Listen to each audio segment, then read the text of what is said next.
এবারে আরও একটি কালজয়ী গান করছি শ্রদ্ধা রুনালালা ম্যামের কাল তো ছিলাম ভালো আজ আমার কি হলো এই গানটি এবং গীতিকবি শ্রদ্ধা মনিরুজ্জামান মৌরি এবং সুরকার শ্রদ্ধা আলম খান।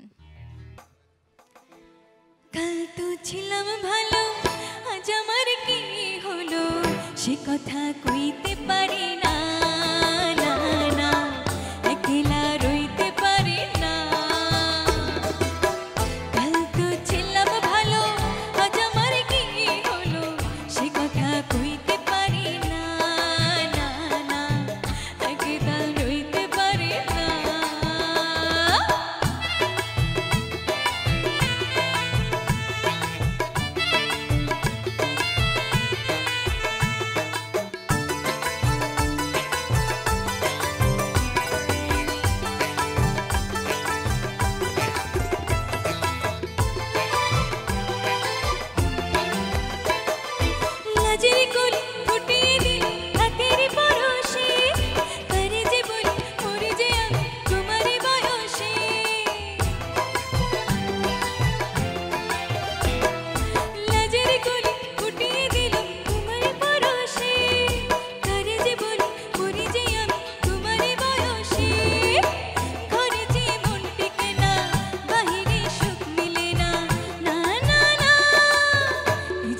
সইতে